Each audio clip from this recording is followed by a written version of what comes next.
मसीह में आप सबको सलाम।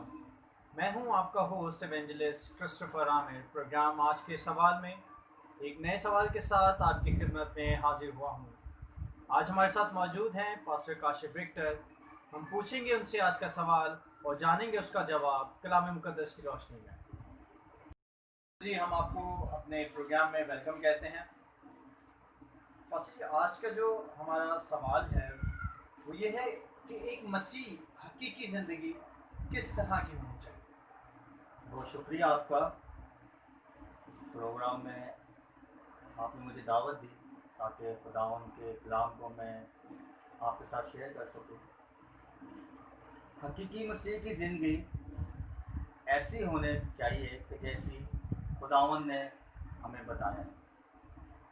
मसीह यस्सु ने जिस तरह आसमान की बादशाही को खिलाया और हमें ये तालीम दी कि आपने ये काम करने हैं, तभी आप भी खुदा की बादशाही में दाखिल हो सकते हैं। इससे पहले मैं बाकायदा कलाम का आगाज़ करूं, मैं एक हवाला पढ़ना चाहूँगा।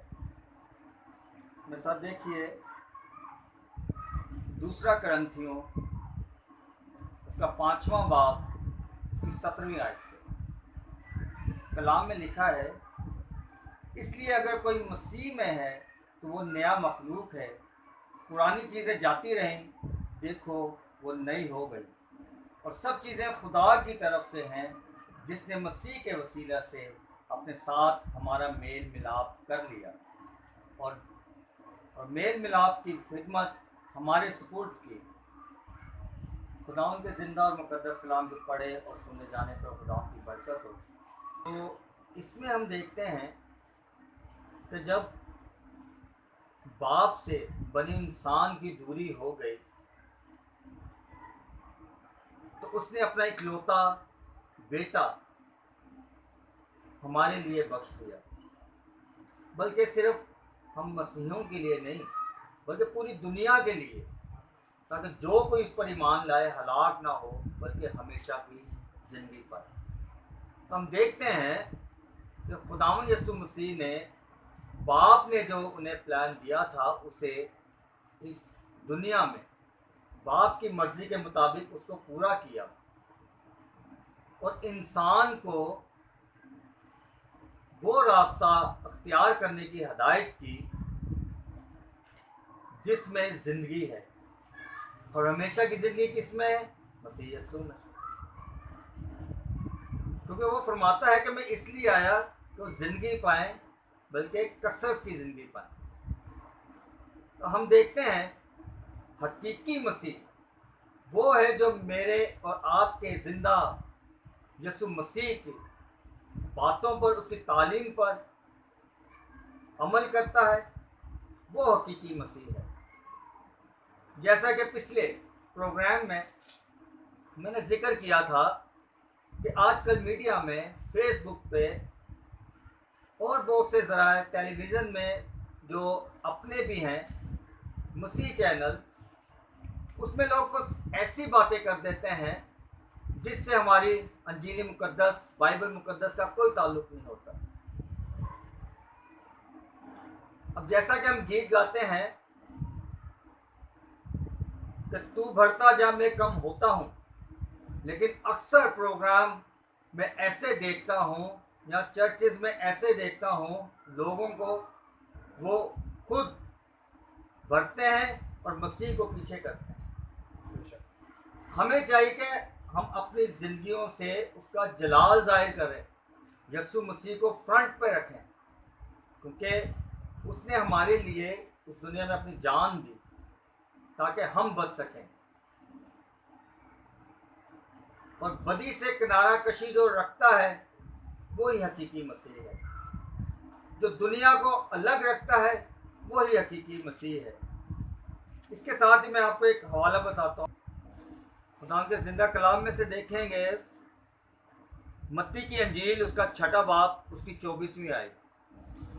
कोई आदमी 2 मालिकों की खिदमत नहीं कर सकता, क्योंकि या तो एक से अदावत रखेगा और दूसरे से मोहब्बत, या एक से मिला रहेगा और दूसरे को नाचीज़ जानेगा। तुम खुदा और दौलत दोनों की खिदमत नहीं कर सकते।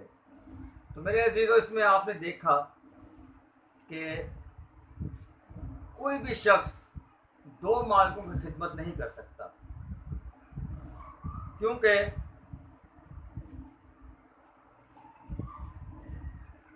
ہم ایک کو تو خوش رکھ سکتے ہیں لیکن دوسرے کو نہیں. تو اس لیے ہمیں ایک کا انتخاب کرنا ہے، یا دنیا کا یا مسیح یسوع کا. ہم یسوع کی طرف بھی رہنا چاہتے ہیں اور دنیا کی طرف بھی، تو ہمیں ان دونوں میں سے ایک کا انتخاب کرنا ہے. جیسے کہ کلام مقدس میں لکھا ہے کہ تو سرد ہے نہ گرم ہے، اگر کاش کہ تو سرد ہوتا یا گرم ہوتا. کیونکہ ہماری زندگی میں بہت سی ایسی باتیں ہیں جس سے ہم خدا کو ناخوش کرتے ہیں، اور وہ بہت چھوٹی چھوٹی باتیں ہیں جسے ہم کچھ سمجھتے ہی نہیں. مثال کے طور پہ جھوٹ بولنا، ایک دوسرے عداوت رکھنا، اپنے اندر ایک تکبر رکھنا، غصہ کرنا، اور بہت سی ایسی چیزیں ہیں جو میرے اور آپ کے یسوع کو ناپسند ہیں. تو ان سے ہم نے دور رہنا ہے، اور خداوند کی وہ خوشخبری کی باتیں جو آسمان سے باپ کی طرف سے وہ ہمارے لیے لے کر آیا، اس پر عمل کرنا ہے. اور وہ ہے خدا سے محبت رکھنا. اگر ہم یوحنا کی انجیل میں اس کا 15واں باب دیکھتے ہیں تو اس میں خدا کا کلام ہمیں کہتا ہے کہ انگور کا حقیقی درخت میں ہوں، جو ڈالی مجھ میں قائم رہتی ہے وہ پھل لاتے ہیں. تو ہمیں خداوند میں پیوست ہونا ہے، خداوند کے اندر ہونا ہے، تاکہ ہم بھی پھل لائیں. اور خداوند میں کس طرح ہم ہو سکتے ہیں کہ جس طرح وہ اپنے باپ کا تابع دار رہا، فرما بردار رہا، ہم نے بھی جو تعلیم اس نے دی ہے اس پر عمل کرنا ہے، اور خدا کا وفادار ہونا ہے، کہ تابع رہنا ہے، تبھی ہم حقیقی مسیح کہلائیں گے. بہت بہت شکریہ پاسٹر جی، ہم آپ کے بہت مشکور ہیں کہ آپ نے اتنا خوبصورت خداوند کا کلام ہمارے سننے اور دیکھنے والوں تک پہنچایا. بے شک میرے عزیزو، حقیقی طاق خداوند یسوع مسیح ہے. انگور کا پیڑ خداوند یسوع مسیح ہے، اس سے الگ ہو کر ہم کچھ بھی نہیں، ہم بالکل ایک بیکار لکڑی کی مانند ہیں. ہمیں اس کلام سے یہ معلوم ہوا کہ ایک حقیقی مسیحی کی زندگی یا طرز زندگی کس طرح کی ہونی چاہیے. اس کلام کے وسیلہ میرا ایمان ہے کہ ہمارے تمام سننے اور دیکھنے والوں نے بہت برکت پائی ہوگی. خداوند آپ کو برکت دے.